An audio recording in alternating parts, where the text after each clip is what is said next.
Stars. I'm standing here with Lieutenant Lopez, and I'm at the United States Air Force Base in Colorado Springs, Colorado.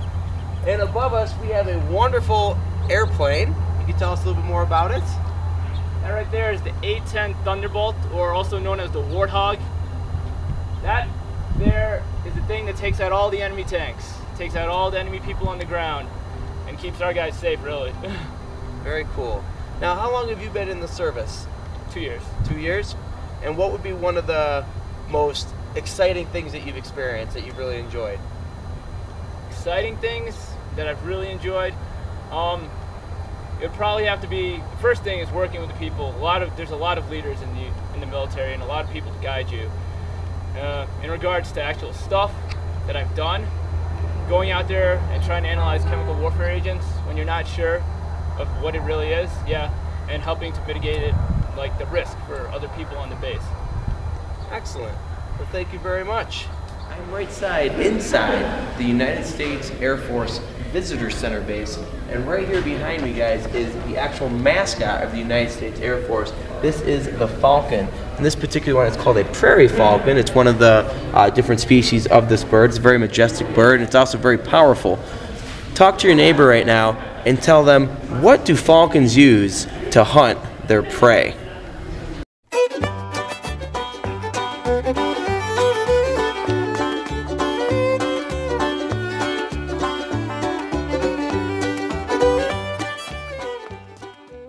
If you said their razor sharp claws and their beak, you are absolutely correct. Good job, guys.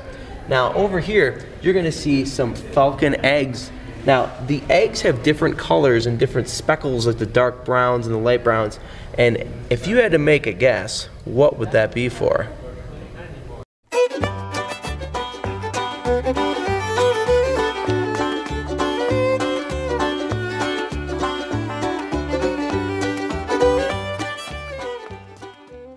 Well, the reason why those eggs are like that is because it helps them to camouflage themselves and stay hidden from other predators so they're not eaten.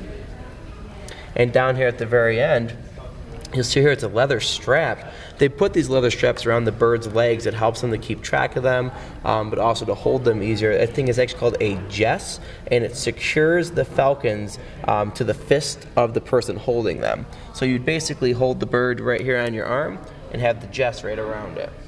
So go like that. See? Here, guys, is a case of all the different patches and logos and emblems of the different squadrons that are in the United States Air Force. Now, a squadron is basically kind of like a team or a group of members that work together in the different planes. You can see things like the 007s, the Eagle 8s, Viking 9s, lots of cool little logos, and they all are very distinct and very unique and different.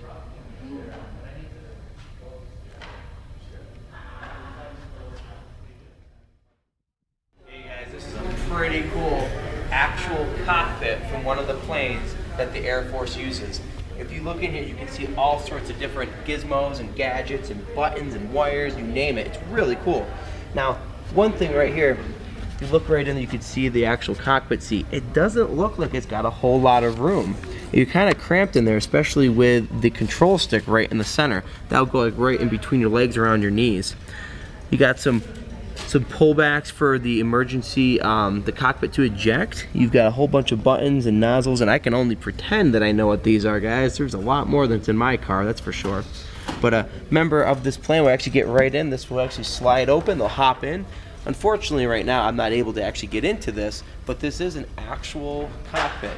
Now, notice in this one, there's actually 2 people that would be operating this particular aircraft. Someone in the back and someone in the front. They both have their own jobs.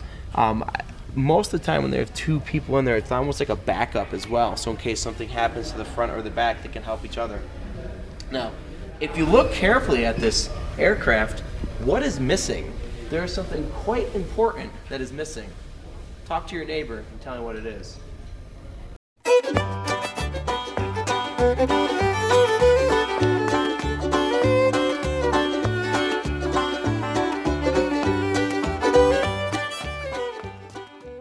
Said that it was the wings. You're absolutely correct. there's no wings on this thing, but that's only because this is just a simple model portion of this. If this real plane was here, it would go all the way back to the wall and possibly even beyond. Here is a map of where all the different cadets that are currently stationed on the United States Air Force Base and where they call their hometown, where they're from. Now, most of us are from Syracuse, and we'll be showing you that in just a moment. But over here is Colorado. It's where I am right now. It's the home of the actual base, and as you can see, a lot of the people that do work here and live here are actually from here. Now, if I travel east on the map, all the way across, go up to the north, up to Syracuse, New York, right in the center, you'll see there's actually quite a few cadets in the New York area, especially in the central New York area. See right there. So we do have United States Air Force members from all over the country that come to this great area. So there you have it, All-Stars. That's my trip to the United States Air Force Academy in Colorado Springs, Colorado. What a wonderful time. And I do appreciate, as we all do, the wonderful support and bravery of all of our men and women who are enlisted in the U.S. military. God bless America, and see you next time on the All-Star Report.